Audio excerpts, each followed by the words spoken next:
ایک کسان کے کھیت میں کسی امیر کے گھوڑے گھس گئے جنہوں نے اس کھیت میں بڑی تباہی مچائی۔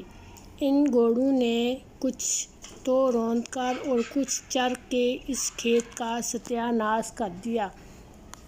کسان غصے میں بھرا ہوا ان گھوڑوں کے مالک کے پاس گیا اور اس سے کہا، آپ کے گھوڑوں نے میرا کھیت برباد کر دیا ہے۔ گھوڑوں کے مالک نے اس کی شکایت سن کر جواب میں کہا، تمہارے خیال میں میرے ان گھوڑوں کی وجہ سے تمہارا کتنا نقصان ہوا ہے؟ کسان نے اپنے آپ کو قابو میں رکھتے ہوئے جواب دیا، میرا کل ملا کے 50 روپے کا نقصان ہوا ہے۔ گھوڑوں کے مالک نے اسی وقت کسان کو 50 روپے دے کر کہا، اگر نقصان کچھ زیادہ ہوا ہو تو سوچ لینا اور مجھے بتا دینا، میں زیادہ دینے کو بھی تیار ہوں۔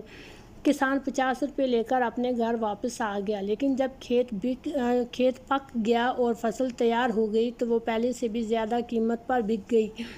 یہ دیکھ کر کسان بہت خوش ہوا، لیکن چونکہ وہ ایک ایماندار کسان تھا اس لیے 50 روپے لے کر گھوڑوں کے مالک کے پاس پہنچا اور اس سے کہا، جناب عالی، میری فصل کٹ گئی اور نقصان کی جگہ کچھ زیادہ نفع بھی ہو گیا ہے، بس اب آپ اپنے روپے واپس لے لیں۔ یہ سن کر گھوڑوں کے مالک نے اس 50 روپوں کے ساتھ 50 روپے اور ملا کے کسان کو پورے 100 روپے دے دیے اور اس سے کہا کہ یہ نقصان کا بدلہ نہیں بلکہ تمہاری ایمانداری کا انعام ہے، شوق سے لے جاؤ اور اسی طرح ہمیشہ سچائی پر قائم رہو۔